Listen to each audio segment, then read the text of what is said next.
Question करते हैं। अब आती है बात किसकी? स्पेक्ट्रम की। Spectrum, what is spectrum?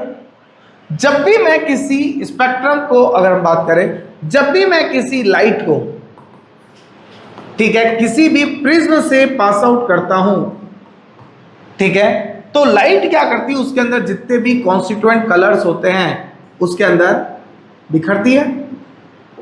जैसे कि अगर हम लोग देखें तो इसके अंदर जो भी कलर आएंगे, मान लीजिए इसके अंदर और भी कोई भी कलर आ गया तो ये उसके अंदर बिखर जाएगी पूरी। तो ये जो लाइट की स्क्रीनिंग बन रही है यहां पर, अलग अलग कलर का पैटर्न, क्लियर है, इसी को हम लोग क्या बोलते हैं? स्पेक्ट्रम। इसी को क्या बोला जाता है? Spectrum. The different patterns of the light when it is pass through the prism. ये कोई नहीं पूछने वाला आपको टारगेट लेवल पर कि अगर इससे निकालेंगे तो क्या होता है। अब स्पेक्ट्रम दो टाइप का होता है। स्पेक्ट्रम कितने टाइप का होता है? दो टाइप का, ठीक है। पहला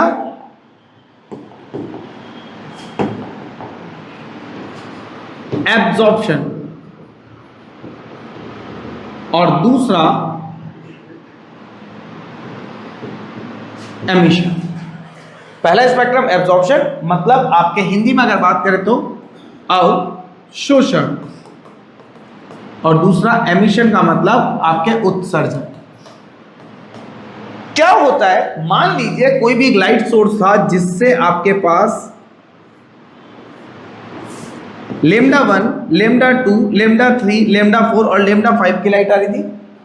यहां पर कोई भी कोल्ड बॉडी या हॉट बॉडी कुछ भी पड़ी होगी, ये सब इसके अंदर से पास हुए, और यहां पर स्क्रीन पर जो मुझे मिला वो लेमडा 1 मिला, लेमडा 3 मिला और लेमडा 4 मिला। इसका मतलब मुझे लेमडा 2 नहीं मिला और लेमडा 5 नहीं मिला। उन कलर की लाइट दिख रही, यहां से 5 लाइट जा रही थी, मुझे स्क्रीन पे कितनी दिखी? 3। दैट मीन्स 2 लाइट की रेडिएशन एब्जॉर्ब हो गई, क्लियर है, अवशोषित हो गई, जो कि पार्ट निकली नहीं। मतलब लेमडा 2 और लेमडा 5 इससे एब्जॉर्ब कर लिया अपने अंदर ही, ठीक है। तो ये कहलाता है absorption spectrum. This type of spectrum is called as absorption spectrum. जब क्या आगे लाइट के क्या करते हैं, एक दूसरे को एब्जॉर्ब कर लिया। नेक्स्ट अगर बात करें कि अगर यही लाइट रेडिएशंस कि अगर मैं किसी भी कोई भी एक बॉडी लेता हूं, अगर उससे रिलीज होकर आती है लाइट, ठीक है, प्रिज्म से, और ये जो स्क्रीन पर आती है कोई एक सोर्स है, ठीक है, उससे ये इमिट हो रही है, that is called as emission spectrum. जैसे फ्लेम है, आग जल रही है, आग में आपको 2-3 कलर के फ्लेम दिखते हैं, तो ये क्या हो रहा है? लाइट इमिट कर रहा है, that is called as emission spectrum. Mainly question जो आता है लाइन स्पेक्ट्रम वगैरह से ना करके, इसका क्वेश्चन जो आता है वो आता है hydrogen spectrum. Now I am talking about the what is hydrogen spectrum. हम लोग प्योरली इसको हाइड्रोजन स्पेक्ट्रम को लेते हैं अलग से पूरा, दैट इज हाइड्रोजन स्पेक्ट्रम। देखिएगा अगला टॉपिक जो हम लोग देख रहे हैं, दैट इज हाइड्रोजन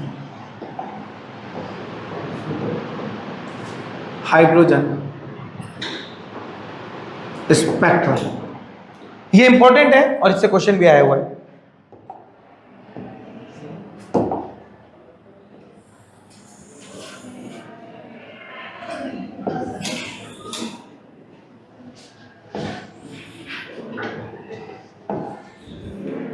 इतनी सीधी खींच सकते हो तुम लोग लाइनें, ठीक है ना? Very good, nice job. अच्छा लगा हमें दिव्यांशु की कुछ वार्तालाप सुन करके, ठीक है। ये हमारे पास लाइंस थी, क्लियर है। इन लाइंस को अगर हम लोग देखें, then this equal to n equal to 1, n equal to 2, n equal to 3, n equal to 4, n equal to 5, n equal to 6 and n equal to infinite, clear है। हम लोगों ने बोला कि अब कोई भी इलेक्ट्रॉन एक बार जंप करके यहां से यहां तो चला गया, इसे लाइट एब्जॉर्ब की, और ये कह के गया था कि जब भी कोई इलेक्ट्रॉन निचले लेवल से ऊपर वाले लेवल तक जाएगा तो लाइट एब्जॉर्ब करेगा। तो ये यहां से यहां तक चला गया, अब ऊपर से डाउन आना शुरू होगा। अब अपन देखते हैं इलेक्ट्रॉन ऊपर से डाउन तक कैसे आता है। हम लोग पहला एग्जांपल लेते हैं इसका, दैट इज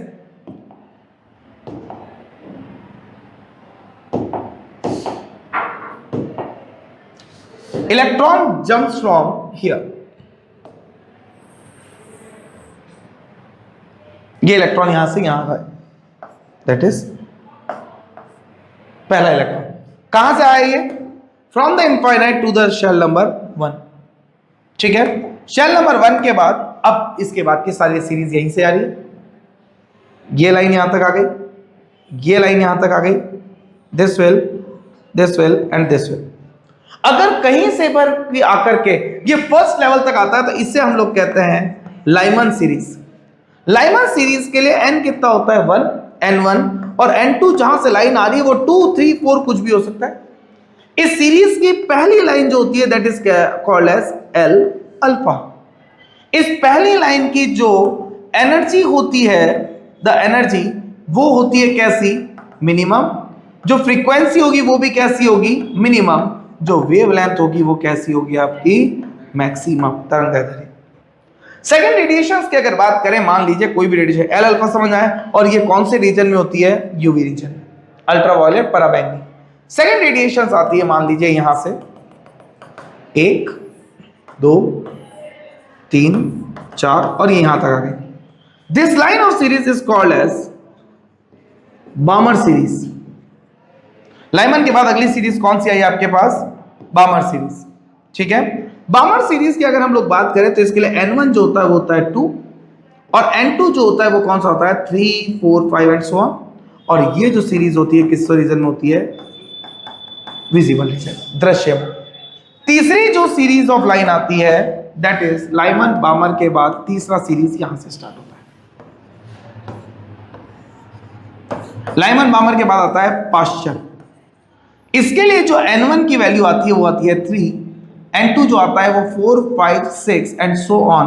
ये कौन से रीजन में आएंगे आपके पास? इंफ्रारेड, अवरक्त। नेक्स्ट, इसके बाद पाश्चर के बाद जो सीरीज आती है आपके पास वो आएगी ये series of line, Lyman बामर Pasteur bracket. Bracket के लिए n1 कितना है? 4, n2 कितना है? 5, 6 एंड 7, और ये होती है इंफ्रारेड रीजन। इसके बाद जो सीरीज आ रही है that is Lyman बामर Pasteur bracket full. n1 इसके लिए कितना होता है? 5, n2 कितना? 6, 7, 8, और ये किसमें होती है? दीर्घ अवरक्त या फिर फार इंफ्रारेड। लास्ट सीरीज जो उतरती है वो किसमें उतरती है आपके पास? Humphrey, that is n1 equal to 6, 7, 8, 9 and so on, और ये भी किसमें आएगी आपके पास? Far infrared. ये सीरीज ऑफ लाइंस है सारी आपके पास जो ऊपर से उतर रही है। ठीक है, हमेशा ध्यान रखेंगे लाइंस के बीच का गैप ऊपर से नीचे चलते हम कम होता जाएगा। और एक चीज का विशेष तौर पे हम लोग ध्यान रखेंगे कि जब भी हम लोग लोअर लेवल से अपर लेवल तक चलेंगे, क्लियर है, कहां से कहां तक? हम लोग एक लोअर एनर्जी लेवल से, ठीक है, एक अपर लेवल एनर्जी लेवल तक हम लोग जब भी चलेंगे,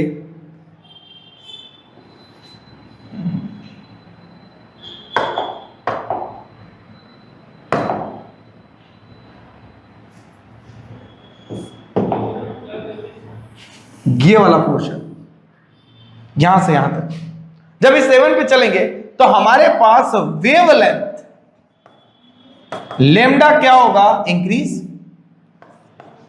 फ्रीक्वेंसी क्या हो जाएगी? डिक्रीज, न्यू, और एनर्जी भी क्या हो जाएगी आपके पास? डिक्रीज। अब मैं बोलूं कि कोई ट्रांजिशन मुझे दे रहा है, उसकी वेवलेंथ निकालनी है तो हम लोग कैसे निकाल सकते हैं? ठीक है, वेवलेंथ इंक्रीज, ठीक है, फ्रीक्वेंसी डिक्रीज, और एनर्जी भी क्या हो जाएगी इसकी? डिक्रीज। समझे बात? अब इसके क्वेश्चंस कैसे आते हैं उन चीजों को देखते हैं। मैंने बोला कि कोई भी ट्रांजिशन जो हो रहा है वो 5th से 2nd तक हो रहा है। 5th से 2nd, ये बोलो रीजन कौन सा? अरे 2nd कौन सा है? बामर। अब मैं अगर पूछ लूं तो 5th to 2nd, इसके अंदर कुछ फॉर्मूले भी लगते हैं, वो भी मैं आपको बता देता हूं एक बार, कि अगर आपको टोटल नंबर ऑफ लाइंस निकालनी है, total spectral lines, that is n2 minus n1 multiply by n2 minus n1 plus 1 divide by 2, this will represent the total number of lines। आ रही है बात समझ में? और अगर आपको लाइंस ऑफ पर्टिकुलर सीरीज निकालनी है, ठीक है, मैं इसको अलग से भी लिख देता हूं, अगर आपको total number of lines calculate करनी है, if you want to calculate the total spectral lines, total spectral lines, ये किसके बराबर आएगी? n2 minus n1 multiply by n2 minus n1 plus 1 divide by 2। और अगर आपको लाइंस ऑफ पर्टिकुलर सीरीज देखनी है, पर्टिकुलर सीरीज, तो आप कैसे निकालेंगे?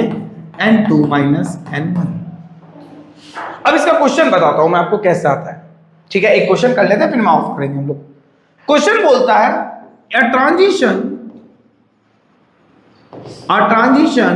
occurs from, एक ट्रांजिशन जो हो रहा है occurs from 5th to 2nd orbit, then find पहला टोटल लाइंस, दूसरा lines in Lyman series, third one lines in Balmer series, fourth one lines in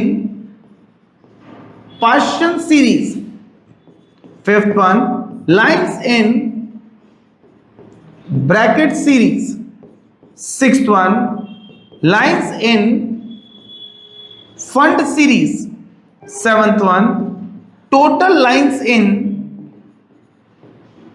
UV region, eighth one total lines in infrared region, ninth one total lines in visible reason.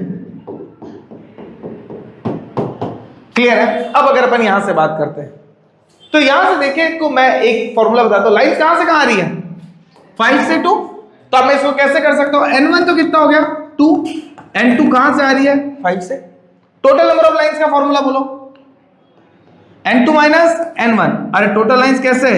n2 minus n1 multiply by n2 minus n1 plus 1 divide by, that means n2 की बात करिए कितना? 5 minus 2 multiply by 5 minus 2 plus 1 divide by कितना आ गया? 5 में 2 गए 3, 3 और 1 4, 3 12, आंसर आ जाएगा 12 by 2 equal to 6। Total number of line कितनी आ गई? 6। अब बोला लाइमन सीरीज की लाइट निकालनी है, दैट मींस लाइमन, लाइंस आ कहां तक रही है? सेकंड। और लाइमन कब था मेरा? अरे व्हेन वाज लाइमन? लाइमन कब था? जब लाइन कहां तक आ रही थी? फर्स्ट तक आ रही थी। फर्स्ट तक यहां पर आई नहीं है, तो ये कौन सा सही होगा? लाइमन तो नहीं आएगा, तो लाइमन में लाइन कितनी? 0। बामर की लाइन बोलो, n2 minus n1, 5 minus 2 that is equal to 3। Paschen 5 minus, इसके लिए n1 3 होता है। अरे पार्शियन के लिए ये लिखा हुआ n1, तो 5 माइनस 3 कितना आ गया आपके पास? That is equal to 5 minus 3 that is 2, bracket के लिए 1, फंड में 0। टोटल नंबर ऑफ लाइंस कितनी? 3, 2 5 और 1 6, ये लिखा हुआ 6। इन 3 के आंसर आप निकाल लेना एक बार, ठीक है? ये था स्पेक्ट्रम कंप्लीट, ठीक है? End to end. अब आपको स्पेक्ट्रम में वो रिडबर्ग एक फॉर्मूला बचा है, 1 upon lambda equal to R Z square 1 upon n1 square minus 1 upon n2 square. एक मैं आपको क्वेश्चन बताता हूं, जैसे कभी अगर आपको बोल दिया कि कोई ट्रांजिशन की मैक्सिमम एनर्जी किसकी होगी, जैसे मैंने बोला कि मैक्सिमम एनर्जी निकालना है, ठीक है? तो मैंने बोला कि या फिर मैक्सिमम वेवलेंथ किसकी होगी, ये पूछ लेता है क्वेश्चन, पूछता है मैक्सिमम वेव लेंथ।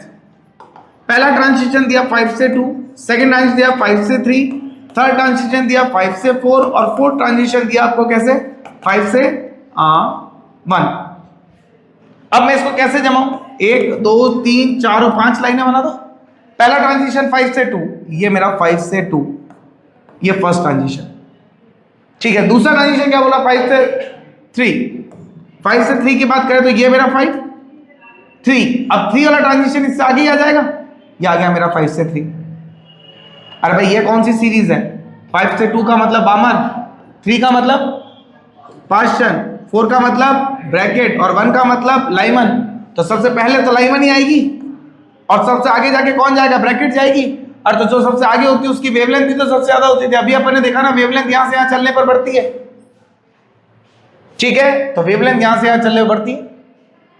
आई बात समझ में? कोई दिक्कत इसमें? कर देंगे आप काम, ठीक है? इसको इस तरीके से अरेंज करके भी काम कर सकते हैं, ठीक है? बाकी कल देखते हैं वेवलेंथ का एक और टॉपिक देखना है जिसके अंदर मुझे कॉस्मिक रेव, रेडियो वेव्स वगैरह की वेवलेंथ पता नहीं, कल मोस्ट प्रॉब्ली आपका इतना पोर्शन हो जाएगा, क्वांटम नंबर्स वगैरह तक हम लोग, क्वांटम नंबर्स का मैंने वीडियो डाल ही रखा है पहले से ही, ठीक है, वो आपको मैं शेयर कर दूंगा, वो आप देख सकते हो, तो कल तक आपका चैप्टर लगभग वाइंड अप हो जाएगा, ठीक है। चलिए।